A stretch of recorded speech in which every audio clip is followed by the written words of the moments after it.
오늘 주시는 말씀 시편 65편입니다. 시편 65편 한 절씩 교독하겠습니다. 하나님이여 찬송이 시온에서 주를 기다리오며 사람이 서원을 주께 이행하리이다.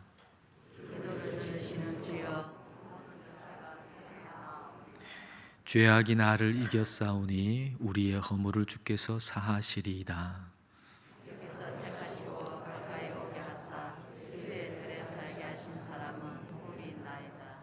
우리가 주의 지고 주의 성전의 아름다움으로 만족하리이다. 우리 구원의 하나님이시여 땅의 모든 끝과 먼 바다에 있는 자가 의지할 주께서 의를 따라 엄유하신 일로 우리에게 응답하시리이다. 주는 주의 힘으로 산을 세우시며 근건능으로 내려지시며 바다의 설렘과 물결의 흔들림과 만민의 소요까지 진정하시나이다. 내 사는 자가 주의 징조를 두려워하나이다. 주께서 아침 되는 것과 저녁 되는 것을 즐거워하게 하시며 땅을 돌보사 물을 대어 심히 윤택하게 하시며 하나님의 강에 물이 가득하게 하시고 이같이 땅을 예비하신 후에 그들에게 곡식을 주시나이다. 주께서 박보랑에 물을 넣는 기대사 그 이랑을 평등하게 하시며 또 담비로 부드럽게 하시고 그 사이에 물부으시나이다. 주의 은택으로 한 해를 관 씌우시니 주의 길에는 기름 방울이 떨어지며 에도 떨어지니 작은 산들이 기쁨으로 뜰에 뛰었나이다. 함께 읽겠습니다. 초장은 양떼로 옷 입었고 골짜기는 곡식으로 덮였음에 그들이 다 즐거이 외치고 또 노래하나이다. 아멘. 옆에 분 인사하겠습니다. 사랑하고 축복합니다. 인사하겠습니다.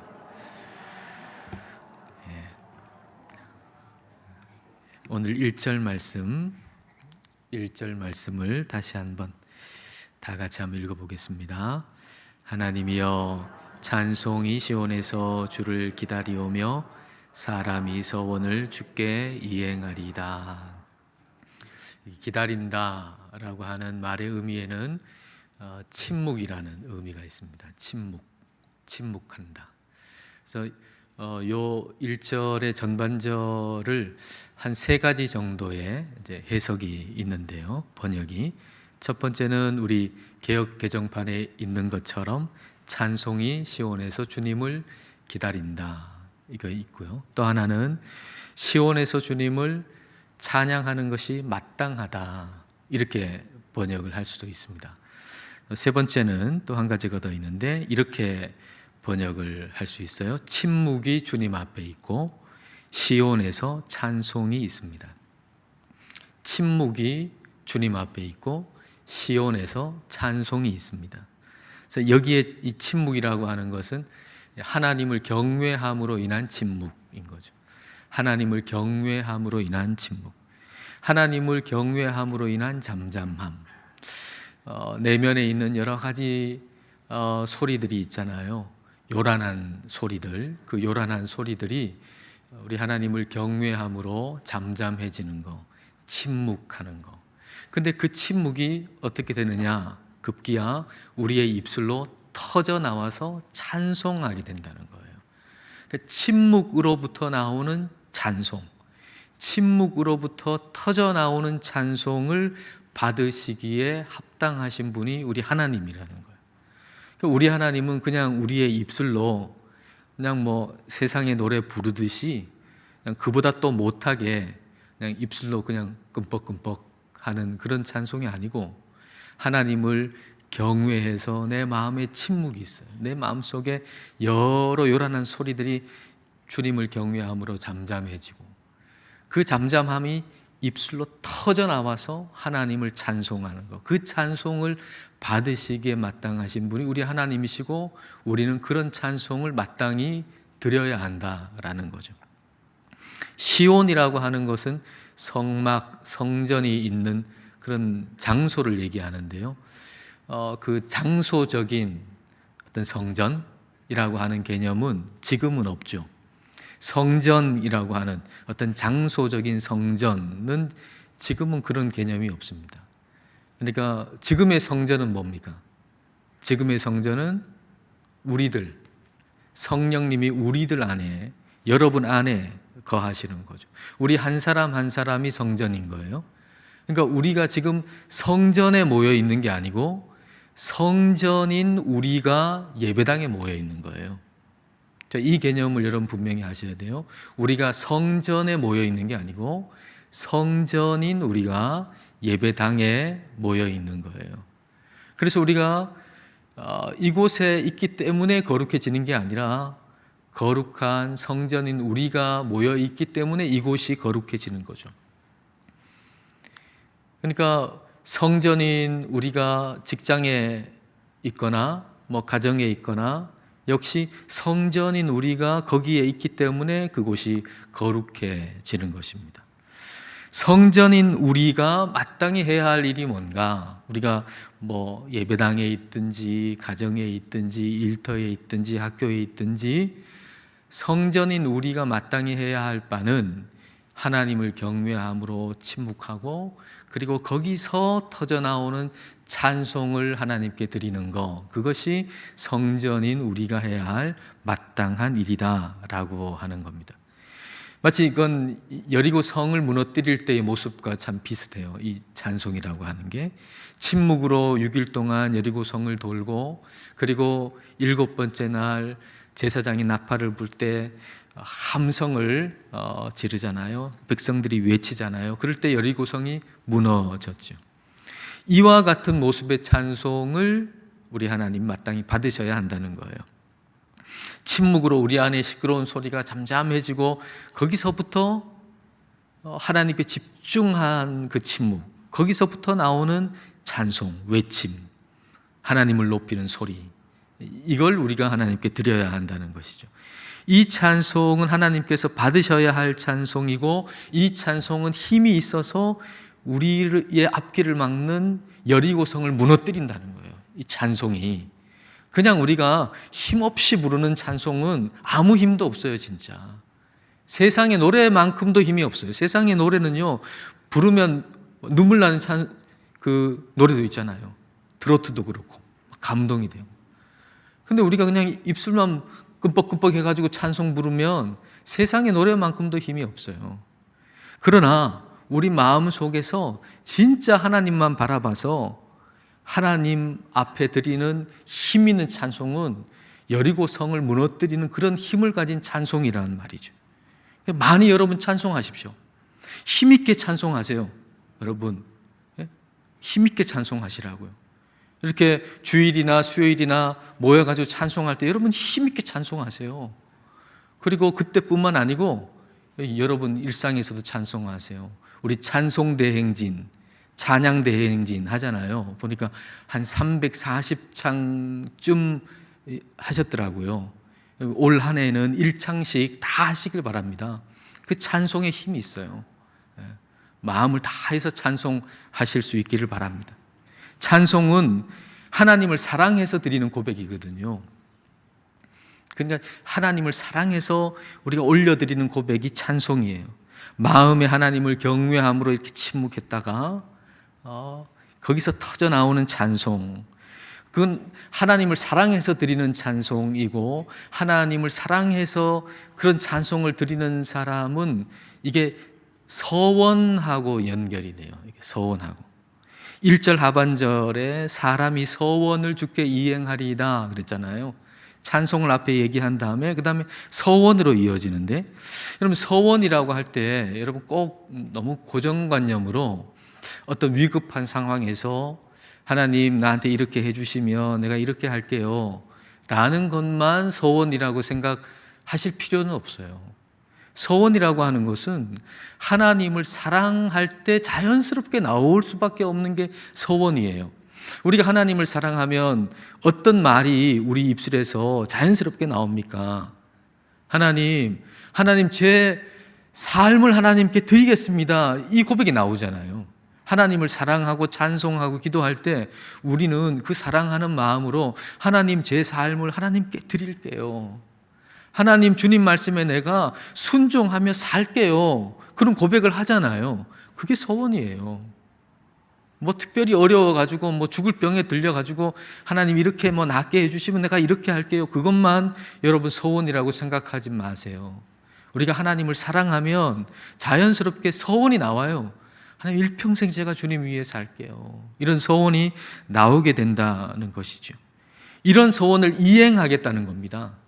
이런 소원을 이행하겠다. 다시 말하면 하나님을 내 입술로만 찬송하는 게 아니고 내 삶으로 찬송하겠다는 얘기죠. 즉 하나님을 찬송하는 삶을 살겠다는 겁니다. 그러니까 참된 찬송은 삶의 예배로 이어지는 거예요. 우리가 참된 찬송을 부르면 그 찬송은 삶의 예배로 이어지게 되어 있습니다. 하나님은 우리에게서 이와 같은 예배를 받으시기에 합당하신 분이 우리 하나님이세요. 그래서 우리가 더욱 예배자로 바로 서야 합니다. 우리가 해야 할 최고의 일이 뭔가요? 하나님 예배 드리는 거 아닙니까? 하나님 예배하는 걸 실패한다면 우리는 사실은 다 실패하는 거죠. 우리가 예배자로 부르심을 받았고 하나님을 예배해야 되는데 그 하나님을 예배하는 걸 실패했다? 그러면 다 실패하는 것과 마찬가지입니다. 우리 각자의 자리에서 성전으로서 우리가 하나님을 잘 예배하면 여러분이 다 성전이잖아요. 그러니까 여러분이 성전으로서 여러분의 삶에 어디에 있든지 그곳에서 하나님을 잘 예배하다가 예배당에 함께 모여서 예배를 드리면 이 예배도 거룩하고 감격이 있는 예배가 되는 거죠. 그런 예배가 회복되기를 축복합니다. 우리의 예배가 회복되려고 하면 우리가 죄를 고백하고 죄 사함의 은총을 받아야 합니다. 3절 말씀 보겠습니다. 죄악이 나를 이겼사오니 우리의 허물을 주께서 사하시리이다. 죄악이 나를 이겼다 그랬거든요. 우리가 우리의 죄악이 얼마나 큰가라고 하는 사실을 알아야 됩니다. 우리가 죄악을 결코 이길 수가 없습니다. 죄악이 우리를 이기는 거예요. 죄가 그만큼 크다는 얘기죠. 우리는 결코 죄를 이기지 못해요. 그 이유는 죄의 흔적이 우리에게 너무나도 분명하게 박혀 있기 때문에. 죄의 흔적이 우리가 뭐 말로나 행동으로나 죄를 안 짓는다고 하더라도 우리 안에 죄의 흔적이 근본적으로 근원적으로 우리의 밑바탕에 완전히 그냥 깊게 새겨져 있어가지고 그걸 지울 수 없는 거예요. 그러니까 우리는 근원적으로 우리 근원 속에 있는 그 죄의 흔적을 지울 수가 없어요. 가뭄이 이제 일어나면 강이 그렇게 아름답던 강이 딱 메말라가지고 강바닥이 그냥 그대로 드러나잖아요. 강바닥이 그대로. 하나님의 생수의 강이 우리를 이렇게 덮고 있을 때는 우리는 모르지만 영적인 가뭄이 생기면 그 강물이 싹 없어지면 우리의 삶의 밑바닥, 우리의 존재의 밑바닥이 그대로 드러나는데 그 존재의 밑바닥은 정말 죄로 깊이 파여 있어요. 깊이 다 드러나면 그게 보이는 거예요. 그러니까 우리의 존재의 밑바닥에 그 죄를 지울 수가 없어요. 지울 수가. 그러니까 주님의 용서의 강으로 덮여 있지 않는 이상 깨끗한 바닥을 가질 길은 없다는 거예요. 우리 스스로의 힘으로 깨끗한 내 바닥을 보일 수 있는 길은 없다. 스스로 멋있게 보일 수 있는 길은 없다. 스스로 깨끗하게 보일 수 있는 길은 아무것도 없다는 거예요. 단 한 가지 방법. 우리 주님의 용서의 강물로 우리를 덮어주셔야만 우리는 아름다워질 수가 있어요. 그 외에는 우리는 아름다워질 수가 없어요. 그 덮어주시기 때문에 아름답게 보이는 거고 그 은혜 때문에 가능한 거지. 그거 외에는 우리가 우리의 스스로의 힘이나 우리 스스로의 어떤 의로운 행동이나 뭐 그런 것으로 우리의 깨끗함을 드러낼 수 있는 길은 없다는 거예요. 아무리 빡빡 문질러 닦아도 우리의 근원적인 바닥은 죄로 깊이 새겨져 있어서 그걸 지울 길은 없어요. 오직 은혜의 강물, 오직 용서의 강물, 우리 하나님의 용서, 그것밖에는 없다는 것이죠. 주님께서만 우리를 용서해 주실 수 있는 거예요. 주님께서만. 근데 이 용서는 우리로부터 출발하지 않는다는 거죠. 전적인 죄인이라는 거예요. 전적인 죄인. 우리 하나님이 우리를 용서하시는데 그 용서의 근거가 나한테 일이라도 있는가? 없다는 거죠. 우리 하나님이 나를 용서하실 때 그 용서의 근거는 우리 주님의 전적인 사랑뿐인 거예요. 나에게 어떤 근거가 하나도 없어요. 오직 하나님의 사랑으로부터 우리는 용서함을 받는 거죠. 그래서 우리가 하나님의 용서를 받았다라고 하는 것은 주님의 전적인 사랑을 받았다는 거거든요. 그러니까 이게 얼마나 복된 거예요. 우리의 죄를 보면은 진짜 이 죄는 씻을 수가 없어요. 해결할 수가 없어요. 이 죄 때문에 사망하는 거고, 이 죄 때문에 죽음이 두려운 거고.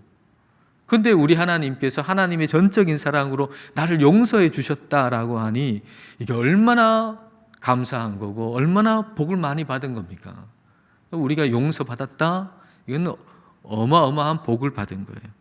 그렇기 때문에 그런 복, 우리가 큰 복, 하나님이 주시는 복 받았다라고 하는 사실을 꼭 기억해야 될 거예요.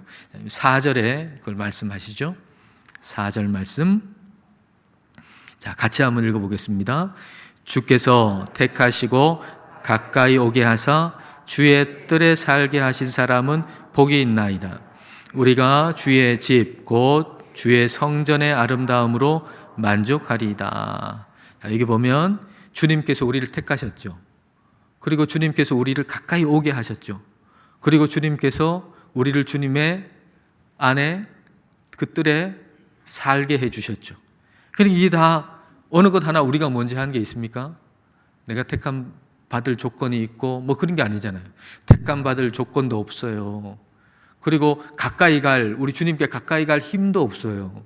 주님 안에 살 만한 그런 조건 뭐 그런 것도 아무것도 없어요. 근데 우리 하나님께서 먼저 우리를 선택해 주시고 하나님 먼저 우리를 가까이 오게 해 주시고 우리 하나님이 하나님 안에 우리를 거할 수 있게 해 주셔서 우리가 주님 안에 거할 수 있게 됐다라고 하는 거죠. 그러니까 하나님과 우리의 관계는 그 주도권이 완전히 하나님께 있는 거예요. 내가 뭘 해가지고 가까워지고 내가 뭘 해가지고 뭐 선택을 받고 그게 아니라 하나님과 나와의 관계에서 모든 주도권은 완전히 하나님께 있는 거예요.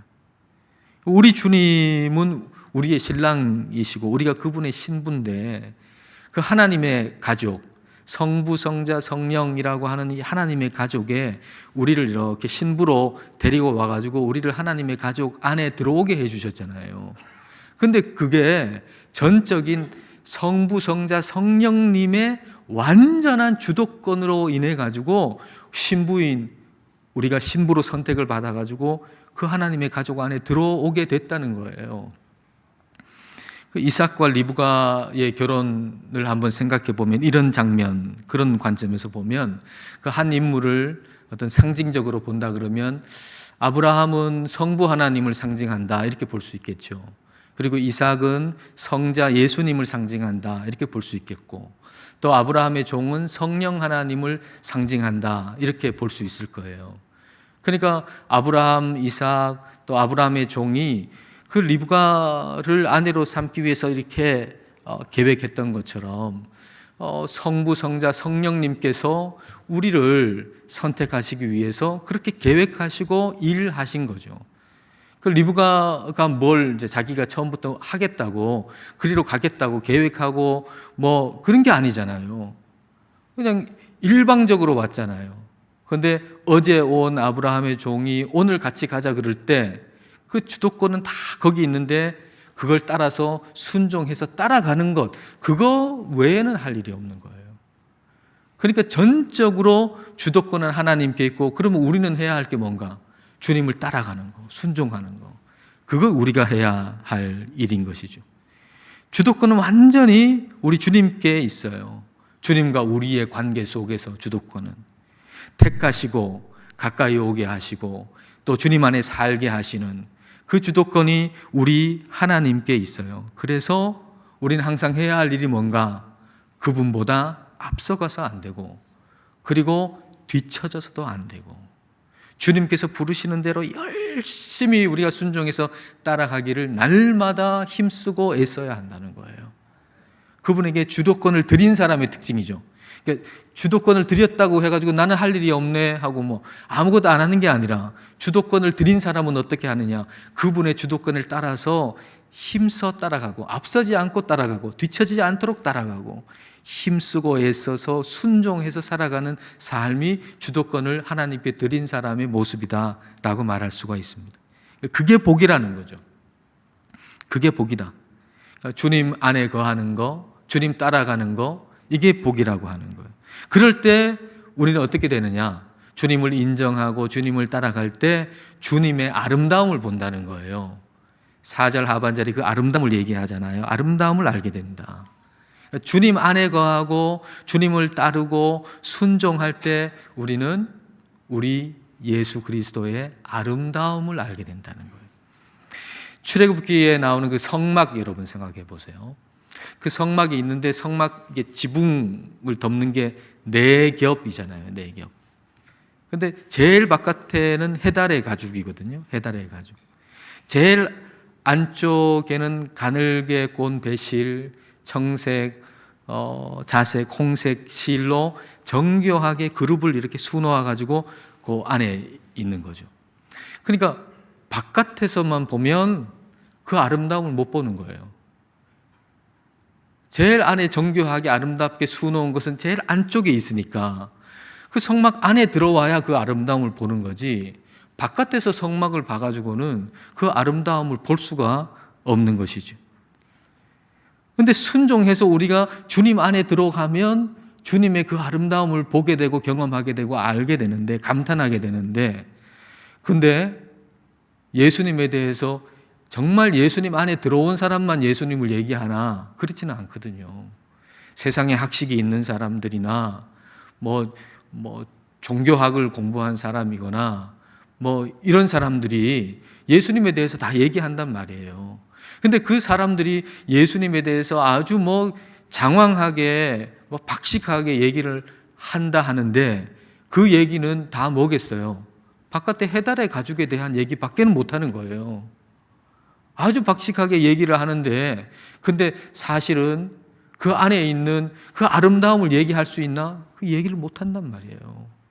그러니까 다른 종교하고 비슷할 수밖에 없죠. 그런 사람들이 얘기하는데, 바깥에 해달의 가죽만 얘기하니 우리가 예수님을 믿는 기독교나 다른 종교나 그런 사람들이 얘기할 때는 다 비슷한 거예요. 근데 그런 얘기를 귀 기울여 들으면서 그게 정말인 것처럼 그렇게 고개를 끄덕끄덕이고 있으면 이게 참 곤란한 일이죠.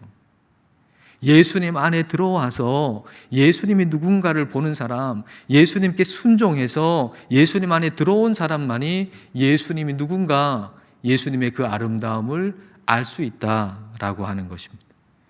우리 주님은 이 세상을 창조하신 하나님이세요. 우리 예수님의 그 아름다움은 이 세상을 창조하신 하나님이라고 하는 거예요. 우리가 예수님의 아름다움을 알게 되면 예수님이 바로 이 세상을 창조하신 하나님이구나라고 하는 걸 알게 됩니다. 여러분, 구약 성경의 여호와는 곧 예수님이에요. 이 세상을 창조하신 하나님은 곧 예수님이신 거예요.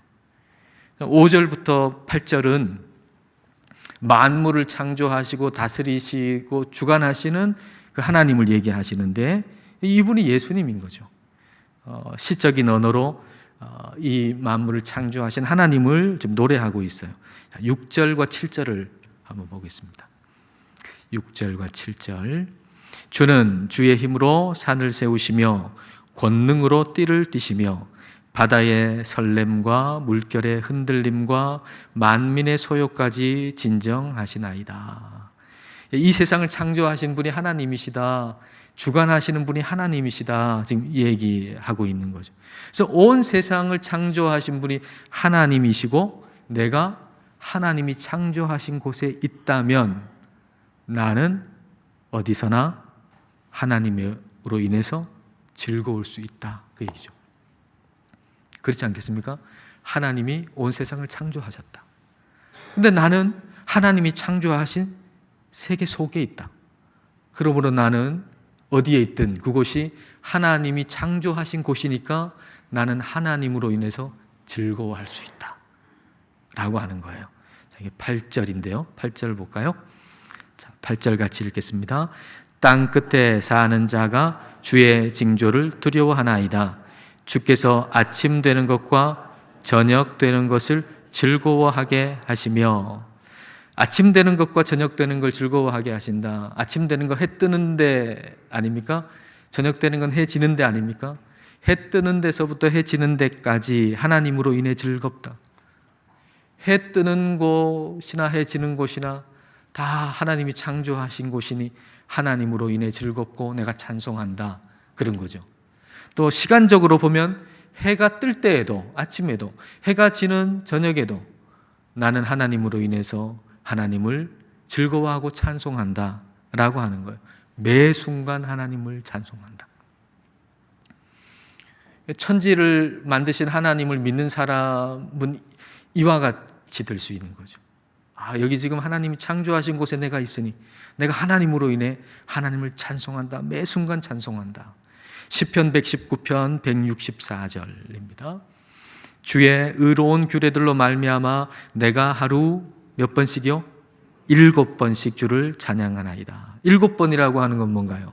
완전수 아닙니까? 그러니까 매 순간 우리 하나님을 찬송한다, 그런 얘기죠. 매 순간 하나님을 찬송한다. 하나님은 매 순간 찬송받으시기에 합당하신 분이 우리 하나님이시라는 겁니다. 그 다음에 이제 9절부터 13절은 땅을 돌보시고 풍성한 수확을 주시는 하나님에 대해서 감사하면서 이제 찬송하는 건데요. 10절입니다. 주께서 밭고랑에 물을 넉넉히 대사 그 일항을 평평하게 하시며 또 단비로 부드럽게 하시고 그 싹에 복을 주시나이다. 밭을 갈면 이제 파도처럼 이렇게 굴곡이 생기잖아요. 고랑이 생기죠. 고랑에 이제 물을 주시는 거예요. 그래서 일항이 평평하게 된다. 그만큼 풍족한 물을 주셔가지고 싹이 나고 풍성한 열매를 맺게 해주신다라는 얘기죠. 한 해의 농사 전체에 하나님이 복을 주신다는 거예요. 11절을 보십시오. 11절에 참 너무 좋은 표현이 나오는데요.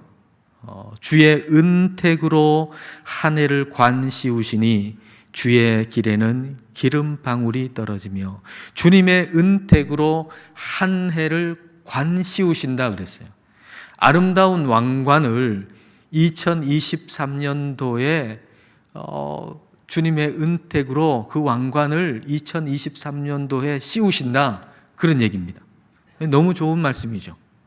여러분이 하시는 일이나 여러분 일터에 원래 하나님께서 하나님의 은택으로, 하나님의 은혜로 왕관을 씌워 주시기를 축복합니다. 주님께서 한 해의 왕관을 씌워 주신다. 그래가지고 주님께서 거기에 같이 계시기 때문에 기름이, 풍성한 기름이 뚝뚝 떨어진다는 거예요. 그래서 하나님이 풍성함을 주신다는 거예요. 얼마나 귀하고 좋은 말씀입니까? 하나님이 풍성함을 주신다. 하나님은 이 온 세상을 창조하신 분이고 그렇게 풍성한 분이셔서 하나님이 은택의 왕관을 싹 씌워주셔서, 그러면 그 한 해에 하나님이 주시는 풍성함이 있다는 거예요. 그런 모습을 13절은 이렇게 표현하고 있어요. 초장은 양떼로 옷 입었고, 그 양떼로 가득하다는 거 아닙니까? 그 초장에 양떼로 가득하고, 골짜기는 곡식으로 덮였음에, 곡식으로 가득 덮인 풍성함. 그들이 다 즐거이 외치고 또 노래하나이다. 아니, 하나님이 이렇게 풍성함을 주신다는 거예요. 오늘 시편은 처음부터 끝까지 다양한 상황 속에서 하나님을 찬송하는 걸 얘기하고 있거든요. 그러니까 오늘 말씀은 우리에게 가르쳐 주시는 거예요. 하나님이 창조하신 곳에 우리가 지금 산다. 다 상황은, 사는 곳은 다르지만 그러나 하나님이 창조하신 곳에 우리가 사니 우리가 하나님을 찬송하지 못할 시간은 없다. 하나님을 찬송하지 못하는 상황은 없다. 잘 둘러봐라. 하나님을 찬송할 것으로 가득 차 있다, 이 세상이. 너희들의 삶 가운데 하나님을 찬송할 것으로 지금 가득 차 있다. 하나님을 찬송하라. 그렇게 지금 우리에게 가르쳐 주시는 거예요.